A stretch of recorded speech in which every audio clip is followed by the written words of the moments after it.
Tapping, tap into your purpose. Tapping, tapping. Check it. They act as if we see, no hear, no speak, no evil. They act as if we see, no hear, no speak, no evil. We tapping into purpose. Our purpose. Our purpose.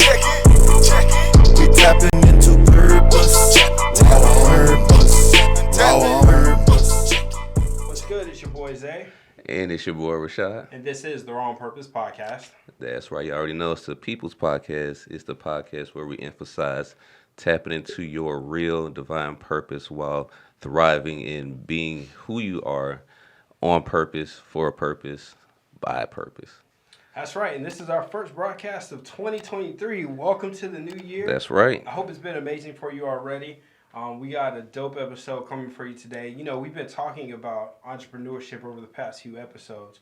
And we thought we would bring some ladies in to get the ladies' perspective on how do you balance? How do you be an entrepreneur and a mom and a wife and a friend and a daughter and a sister and all of those things?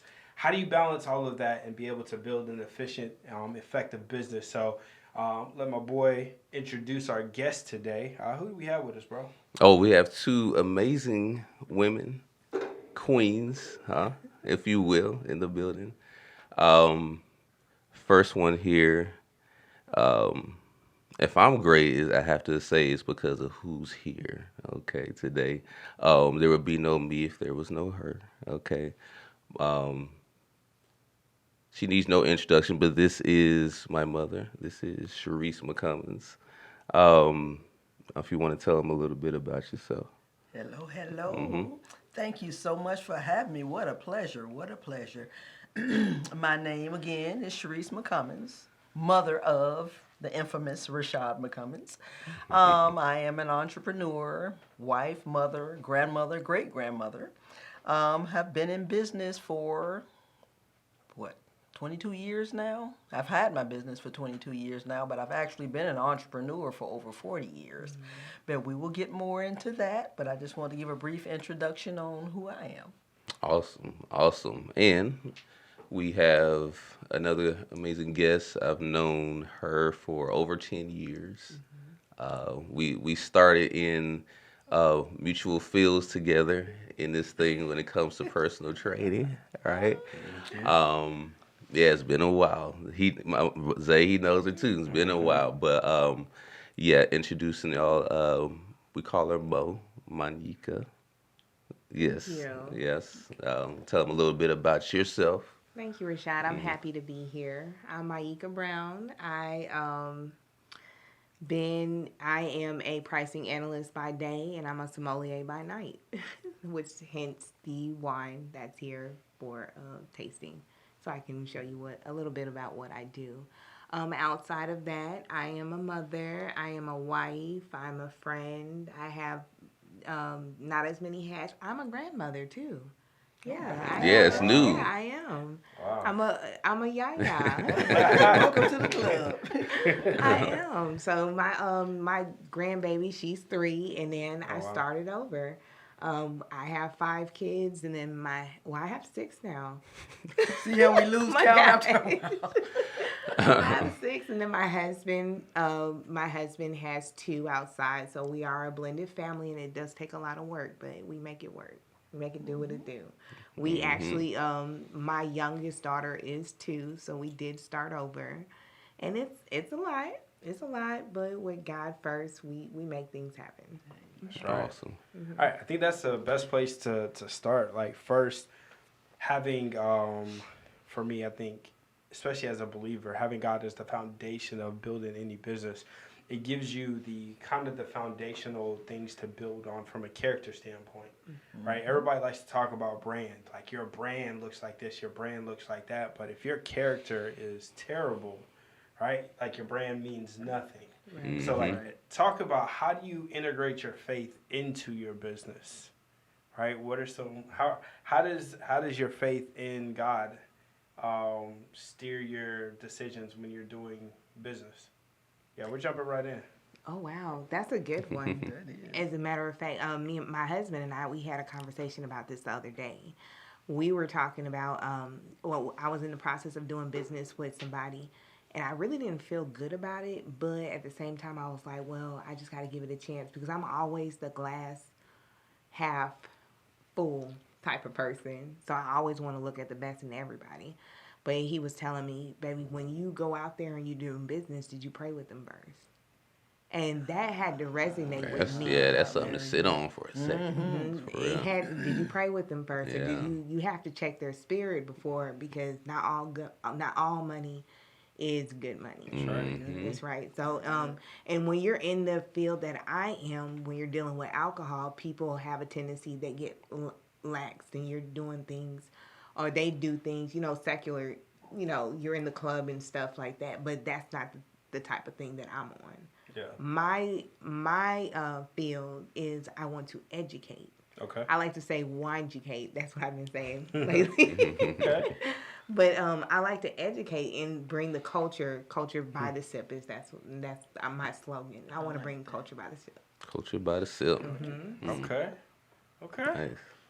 Mom, you been in it? You said you've been an entrepreneur for 40 years. For a long time. And God has led me to use my gift of service. Okay. The name of my company is ME Shopping Service. Okay. I serve people by shopping, getting to know them, finding out their needs, solving their problems. And I don't consider myself a salesperson, but a lot of the things I do, products that I have or whatever, that's the way I get them into people's hands is through selling them. But I don't look at it as selling. I look at it as sharing. I'm there to serve you first, and then in that process of serving, I'm sharing with you what I have, and they pick up on that. I guess they pick up on that from my spirit, our spirits mesh. And I've even had customers to me today that some of the products that I've had, they can get them from anywhere else, but because I have that servanthood spirit, they say, I'd rather come to you. That's key. Yeah. That's real key. I mean, in any business, because it's like you have to have, especially in a market that may be, what some may say saturated. It's your energy and what you put out that gives that difference to make people that want to consent. It's like say they pass other people when they come back to you, but all they see is you when that product. They rather come to you, so that's key for any business, especially for retention. And that's what's kept me going all these years. That's key. Yeah, it's funny because we're in one of our last podcasts. We were talking about like people like to try to run away from the term sales, and it's like, well, every day you're selling. You're selling yourself first and foremost. Exactly. Right. As believers, we're selling our faith by how we live our lives. Right? If we're trash people, like nobody's gonna want to believe in this Jesus we're talking about. So it's same with our product. If we're trash people, like nobody wants to do business with you. Right? So it starts with that that character. It starts with establishing those principles in which you have to establish that first. Right, you got to understand what is your price, right? A lot of people go into business not understanding that everybody has a price, right? And are you willing to sell yourself for success? Are you willing to, like, if somebody offers you $5 million to go against everything you believe, will you accept that check? Right. Right? Will you? Because it's like, I've never seen $5 million. There's so many things I can do with my family. But it's like, okay, but can you sleep for the rest of your life now? Because you take that check. Yeah. Now guess what? You got to deal with that for the rest of your life. Yeah. And no peace comes with that. Right? People say, you can buy a lot with money. It's like, what? But you can't buy peace. You can't buy peace. Right. Yeah. So that's priceless. Exactly. Peace is priceless. Yes. Yeah. Absolutely. Yeah. So you guys being moms, or better yet, let's start with wives. How do you balance building business and being a wife, right? Because we know, okay, we're believers. So our order is God, spouse, children, and then everything else. How do you balance that as a wife and an entrepreneur? You want to take that? I'll start. Okay. Well, and I had to learn that, like I said, I've been in business for so long, but I had to learn that motto. And I learned that actually when I first became a wife. God first, family second, job third. And I've always had all three. And I had to get to the point when my business started succeeding, I had to listen to have God bring that back to me. Because when you're trying to do it all by yourself, you're going to mess it up. Right. And I used to always try to juggle, or push it off on somebody else. Okay, you handle the kids or whatever. But I knew what my responsibility was. When I sought God out, He made that time. Everybody only got that 24 hours in a day. But He made that time. Okay, well, I can still give my husband time. I can still give the children time. I still punch the clock, give them their 8 hours or whatever, and I still had time for him. But first of all, seek Him first. He'll give you the answers. Right. And once He did, I was able to make it happen. And we all get out of step every now and then. Yeah. We get caught up with life. Naturally. But you got to go back to that source. Yeah. And that's the way I've been able to do through all these years. I had to go back and recalibrate, as they say. Reground. Right. Yeah, that's so key. I definitely can relate to what Sharese is saying. For me, with me being so young into marriage, like we just got married in 2020 and learning each other, and then next thing you know, we had a kid, or we had Egypt. I'm still trying to learn the balance game. I'm still trying to, my husband, it makes it easy when it comes to the entrepreneurship because he's a sommelier as well. So we have a lot to talk about, and then like we incorporate date nights with I guess when we're checking out a winery or we're checking out a vineyard and stuff. So it's easy to incorporate date nights and have that balance with my husband. But sometimes it can be cumbersome because it's like, okay, are we doing date night or are we doing business? Like, what are we doing? Yeah. So so learning that balance when it comes to like the married life, and then when it comes to my faith, I tell my husband all the time, I'm a baby Christian. Like I just started getting back into the word maybe like 6 or 7 months ago, and that's just me being transparent. That's real. And I really have. When I dove hard. Like I'm getting up 2 o'clock in the morning to pray, and at first I didn't understand why God was getting me up so early, and I was just like, I can't sleep. My husband, he works 2 o'clock in the morning, so I'll stay on the phone with him because he's a truck driver. Okay. He's a truck driver, so I'll stay on the phone with him. But like God's saying, no, give me my time. So it took me a while to recognize that God was calling me, and at first it did create some sort of division because that was my husband's time, but he eventually understood that I'm doing this for like a greater purpose. I'm doing it for a greater purpose, and he's seen the work in me, and then he started putting the work in himself. So yeah, so it's a balance. It's a balance, and it's a lot of trials and tribulations. And honestly, I'm still trying to figure it out. Hey. Yeah, I mean, I think we all are, right? Real. Like being a husband, right? Figuring out how to spend time with her, and then we got a baby on the way, got a almost 2-year-old. So that's like a different adjustment.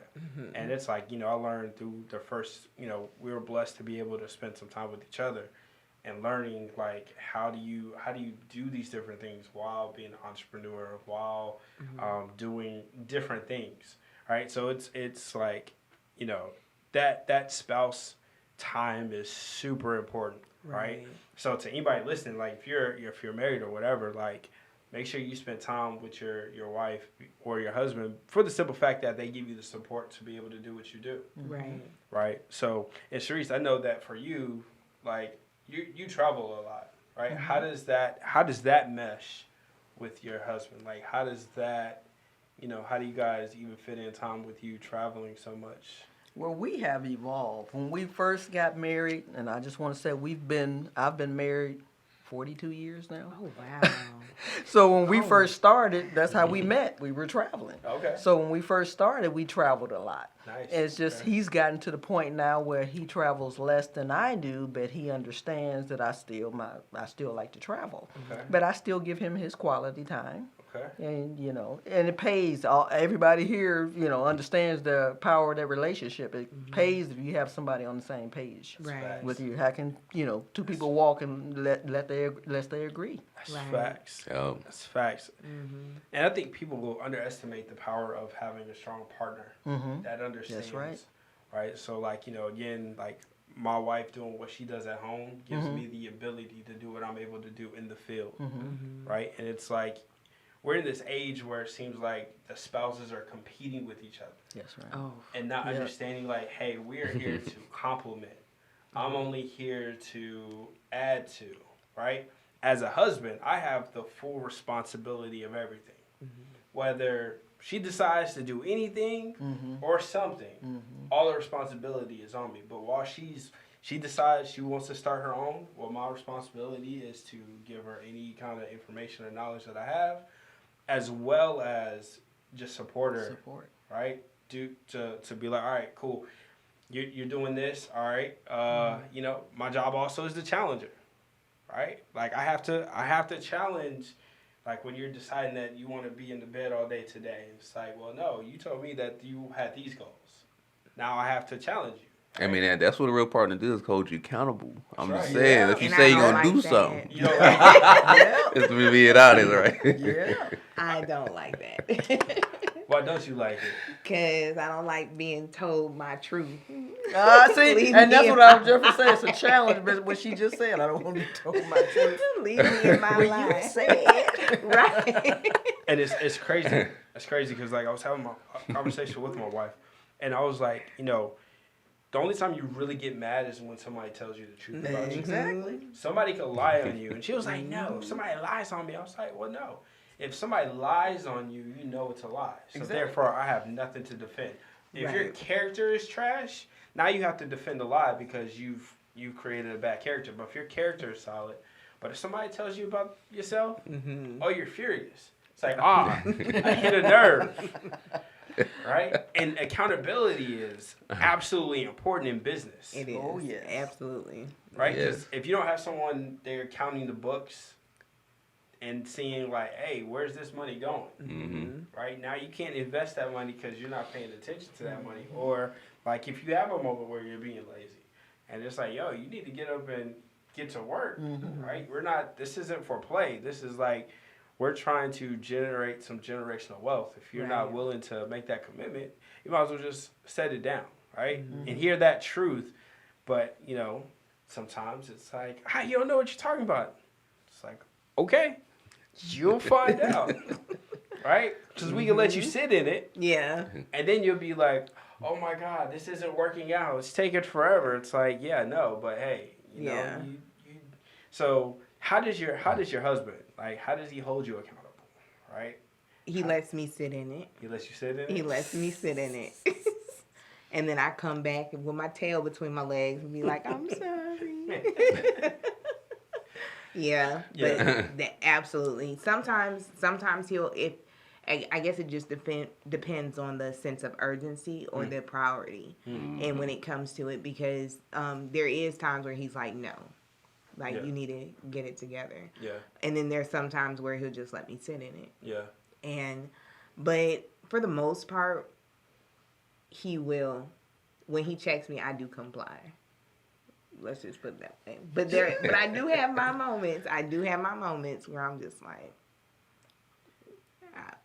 I just want to live in my life. I'm sure there's a few moments. Say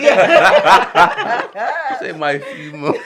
You must be sitting and it's like, okay, until you realize. Yeah.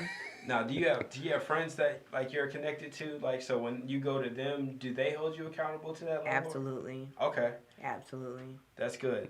Yeah. That's good.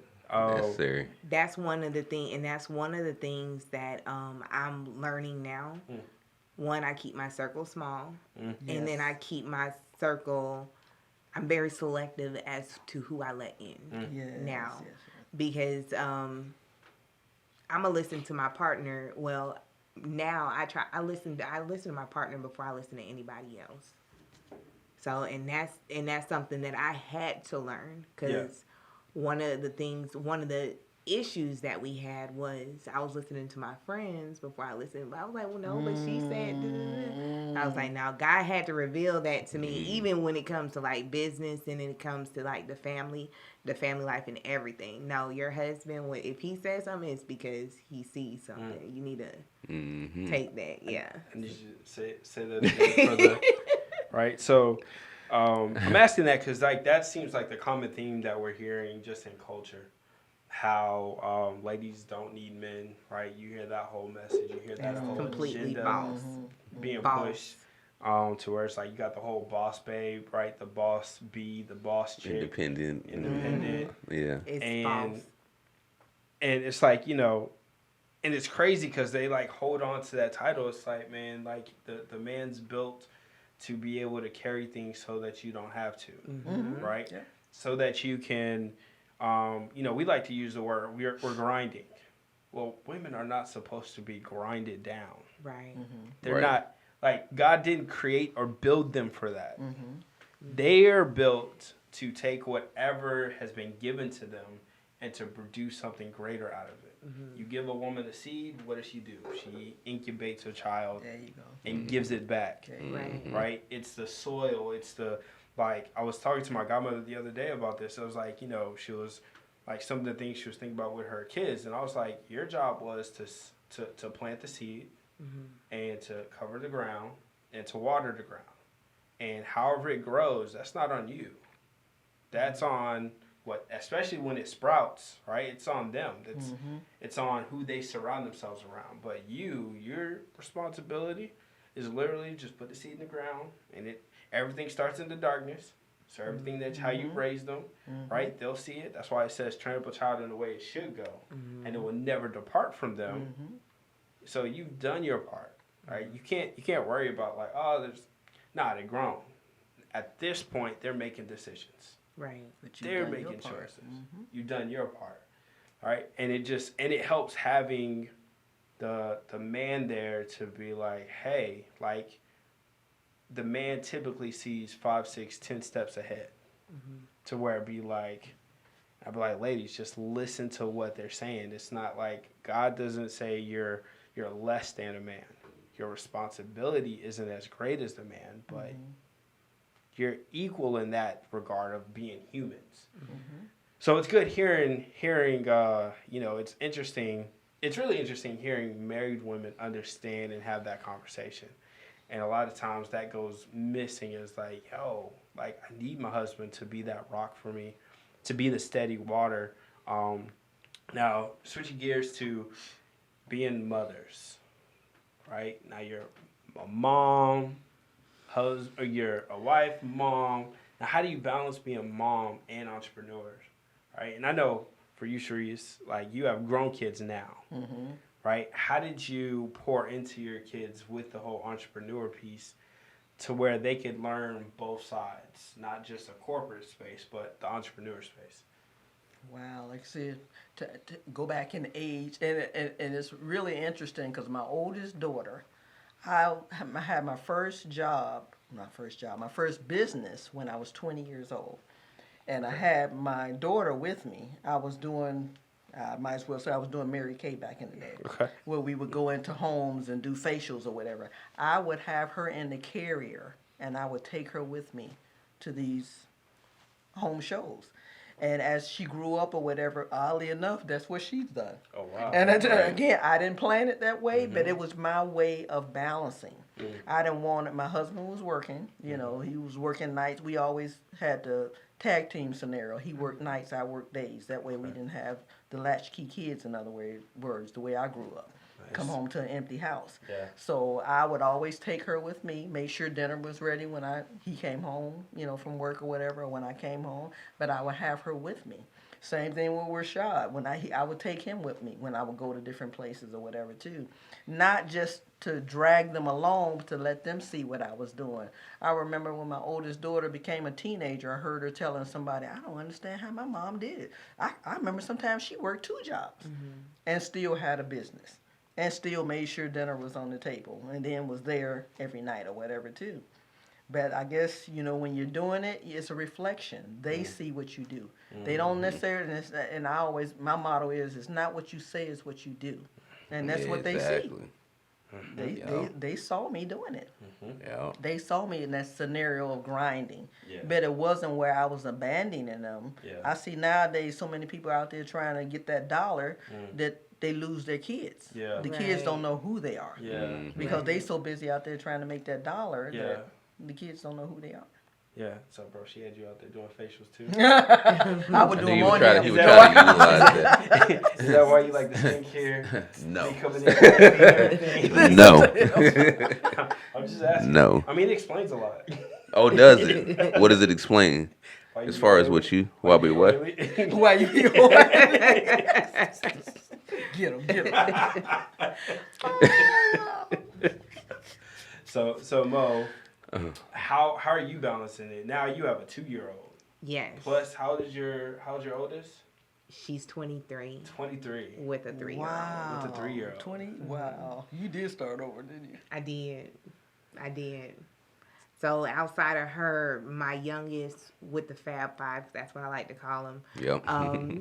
Daniel, my youngest, is 15. So Okay. I did start all over. Okay.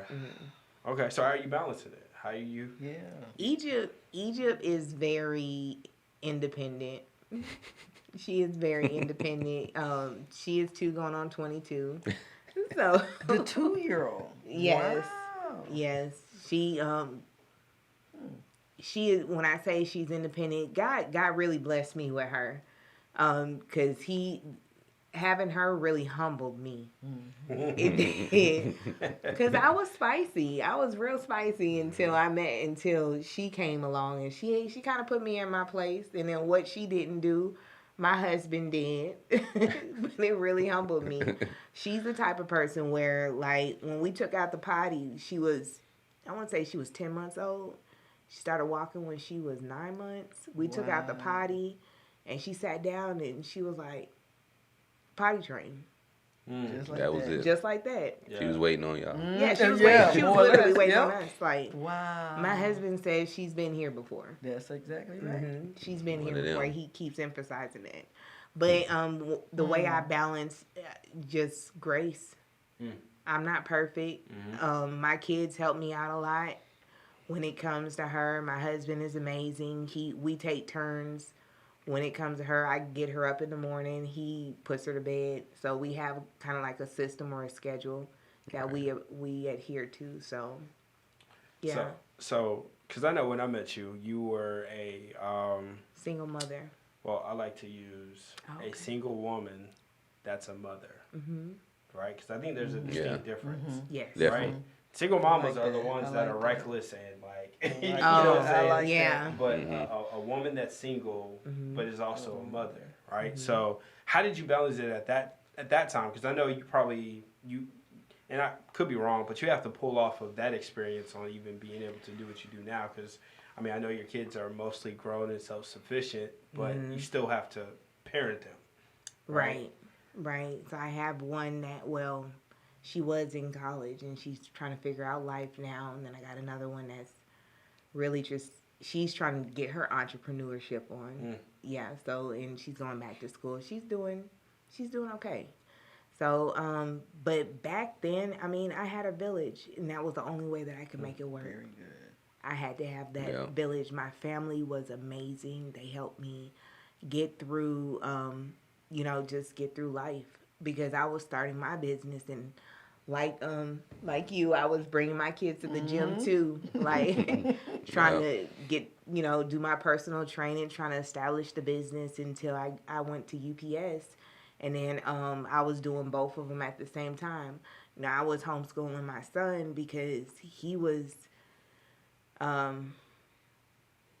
do I say this? He had some issues, emotional issues, when it came to the divorce of me and my ex-husband. Okay. Yeah, things that I was trying to help him get over. But so I ended up homeschooling him for the first.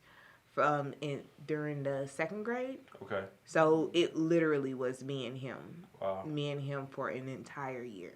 So.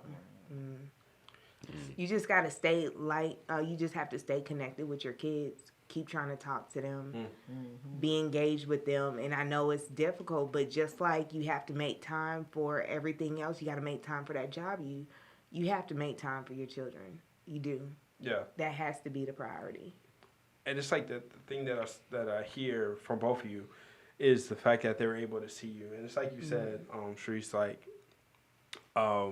people do what you do and not what you say. And it's funny when people would be like, I don't like these people doing this. It's like, what's the very thing that you do? And if you're a leader of something, like I paid attention to some of the young kids that I led when I was young, or, in my 20s being a youth pastor, like the boys did a lot of stuff I did in school. And I was just like, man, how on earth? Y'all weren't there with me during school. You didn't, like, how are y'all acting just like me? And it's just like, well, they just do what you do. They just adopt the style of who you are. It's like, right? So it's like now even becoming a parent and watching even my daughter, it's just like, oh, okay. All right, you got to parent you out of your kid. Yeah. Right? Yeah. Right? Yes. So just, that's super dope too. Like being able to hear, being present. I think that's the other thing I heard was just be present with your children. And then, Sharice, like now, and then even for you, how does your parenting change from them being children? Because I always like asking this question, right? From being children to now adults, right? Because the relationship changes. Absolutely. It's like you're no longer mama. You're more now mentor. Like, how do you make that adjustment? And I'm sure that has to help even in business. So. That's it's difficult. I'm going through that transition right now. With my teenagers, they don't like having me around, and I'm just like, well, I want to spend time with you. Yeah, but just they want their space. They really don't. They're like orbiting, so they're like on the back side of the sun. I'm just waiting for them to come make that full transition. Yeah. Now my oldest daughter, she's amazing. We have that relationship, but she went through that phase too, where she just doesn't want to be. She knows everything. She knows everything, and she just. And I guess that does not change from generation to generation. It doesn't. It's all generations, I guess. Because when they were all small, they were with you. They were with you all the time. But they get into that teenage years, they done kicked you to the curb. Right. They don't even want to be in the same room with you. And it's like, but then when they become adults, then they come back to you for advice. Right. But when they're teenagers, they don't want to hear nothing you got to say. At all. Like, they know it all. Come inside the house, they going straight to their room. And now they got their phone, they got their laptop, they got their iPads. Like, they don't need us. Right. Except to keep the Wi-Fi on. That's right. All right. Mom, the Wi-Fi. Right. Right. If I want my kids, I literally shut the Wi-Fi down on Xfinity, and they come upstairs. It's a shame that you're not the only one that uses that method just to bring. You see, they got the commercial about that now when you can cut off the Wi-Fi. Mom! That's funny. It's definitely, that's definitely a different day and age. Altogether. So, and then that helps kind of even identify to encourage the ladies out there. Make sure you have the relationship with your children as you're building your business so that when they become grown, they can come back and have that relationship. Right. Because honestly, I mean, we all went through that phase to where like you think you know everything. Right? Especially if you don't hang around, like for myself, I hung around a lot of older people. So it's just like, okay, now these people made that mistake, you made that mistake, you made that mistake, I'm not going to do that. I don't know everything. Right? Now, my mom would say, you think you know everything. It's like, well, I have different information than you have, but it doesn't mean I know everything. That's cool. I know what I know, right? And I know that there's some things that you possibly don't know. It's just because that's how you were raised and you were, you brought up. But it's like, it's not hard for me to listen to you. And so it's like, it's interesting because like you said, every generation is like that. It's like, being a youth leader. Like I had to teach some kids a few months ago and I was just like, man, I'm out of practice. These kids are annoying. I'm being honest, right? It was just like, but it's like you have to fight past that mentality because it's like, being raised old school. So it's like, yo, like you want to be a drill sergeant, but at the same time, it's like, all right, like you got There's a different way you got to engage them. You Yeah. have to have that Yeah. compassion because nowadays these kids, they're not cut from the same cloth that we are. Oh, no. They're very sensitive. They talk about their anxiety and depression. I'm pretty sure that's probably another subject for another time. But they're not the same. They want things like that. Nope. Definitely. And they don't want to work for it. Nope. So That's it's the like instant society we live in. right. Yeah, I hate, and I hate being a millennial because they keep putting that on us, and it's like, do me a favor, make a distinction. When you say millennial from 1990 on down. Up, right. Okay, Right. right, because us '80s kids have seen like the transition of Right. everything. Right, we had the Atari and now whatever the new Xbox. The Xboxes and all that. Right? Yep. To where Xbox One. You're no longer going to the store to buy the game. You're just downloading it. Right. Right. It's been going through that. So now, how have you made that? How have you made that transition? I'm sure it's like your kids are grown. Like you said, you're already a great grandma. Grandbabies? Grandbabies and great grandbabies. Oh, wow. So that's why I said this whole generation thing. But the thing that I like about it, because again, I was the one that was the teacher back then. Now, and Rashad will tell you, I'll sit with him, his younger brother, and his older sister, and I'm like the kid now. I'm like, you guys are so smart, because I'm learning from them now. I've done my part. Yeah. I've planted that seed, as you say, and watched it nourish and grow or whatever. But I can never say, well, you wrong, because I know it all. Yeah. I know it all. I love the idea of learning from this newer generation. And they teach me so many things, but they still ask me things as well. It's not like, oh, you old school, you don't know anything. Yeah. But we feed off of each other, which I just really love. I love that. Yeah. Feed off of each other. That's Yeah, she's not like most, by the way. So. Oh, well. And I even find that out in corporate America when you're working. A lot of the millennials know like, I don't want to work with older people. You can't teach them anything. You can't tell them anything. They know it all. But I'm not like that. I'll stand over a millennial in a minute. How do you do that? Yeah. Oh wow, I like the way you do that. You do it a whole lot faster. Yeah. And I'm picking up on ways. Yeah. And that's the way I do it. And that's a different conversation For a another totally day, I different know. day, right? Yeah. And it's the same thing with business. Yep. They're teaching me now how to take it to the cyber world, in other words. We didn't have that back then. Right. We went and knocked on doors and we Right. went into homes and all that stuff. Now to be able to grow a business online, Yeah. I'm learning something brand new. Yeah. That's right. So yeah, you got to be. I mean, that's super, super exciting. Like being able to be open to learning, and then for us, because this is something that I've always said.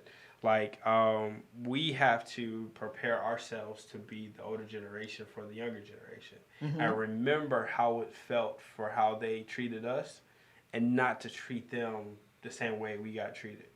Which is you have to come in and be like, I'm willing to learn. Like what's the new word for the day? Like I try to spend engaging in culture just to be able to have a conversation, right? Have an intelligent conversation with kids, whether it's business, whether it's what's going on in the music space. Like I don't listen to certain music, but it's just like I'm aware of it to have that conversation so that, again, it's like it's fishing, right? Fish, you just, all right, that's the bait. Cool, I'll throw that out there. They got it. Now you just wheel them in through building the relationship. And, as we kind of come to close with this, like I think about like the whole father or the dynamic in the household with children is, in Proverbs it says that the father instructs, but the mother teaches. And when you said that you were the teacher, right? Like the father gives instructions, hey, do this. But the mom teaches. She goes into the deeper levels because, I mean, honestly, just the way God created the world, like the man doesn't have the time to sit down and be like, hey, here's A, B, C, and D. No, it's like, here's the instructions. Hey, listen to your mom. Clean your room. Do this. All right, cool. That's all I'm telling you. You got your mom here. She's coming to support you. Show you how to make the bed and everything. How to fold the clothes. Yep. But it's like, now you know the instructions are. Now that means you're accountable to now the correction and the discipline comes from the father, so that they can understand, like, this is what I'm guiding you, so that you be better in life. So I know we didn't get into. I know in this next we're gonna do a part 2. Okay. Right. So we're gonna dive into what you do.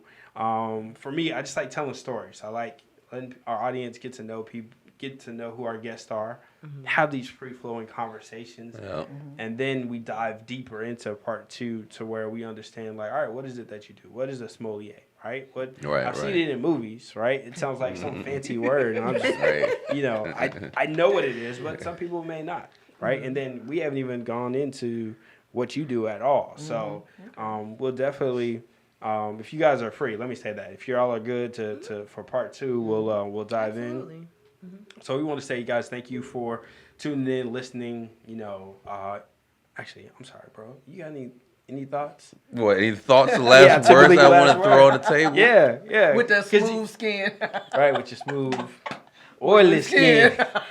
This is blessed skin. What do you mean? I know, it's the oil. He said that with You're the oily. oily skin. You're anointed. Hey, don't hate on God. my anointing oils that just come from the inner essence of who I am. I'm just blessed by the Most High. But let me stop. I'm not going to give him nothing to work on. You like to preach at the end of it, so we'll teach the last word. Oh, man. Nothing major, but yeah. For one, I think this is a great conversation so far. I don't know if y'all agree. Yeah, It's great hearing y'all minds and express about how y'all maneuver and do what y'all do and everything. So I'm gonna just be looking forward to hearing like what's that motor that keeps you going. Things of that nature, going a little deeper. What y'all do and what makes y'all really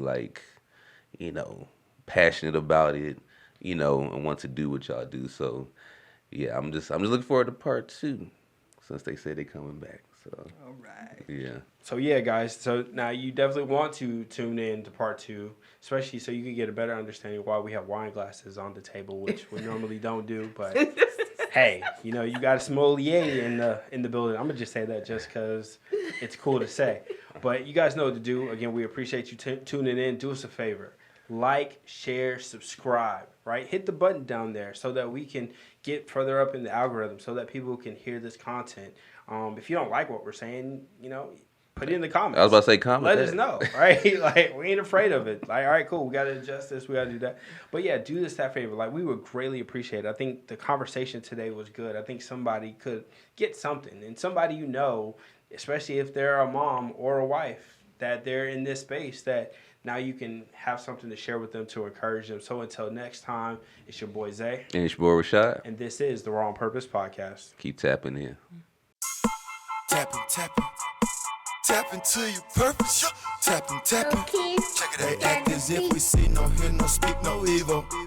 They act as if we see, no hear, no speak, no evil. We tapping into purpose. Raw purpose. Raw purpose. We tapping into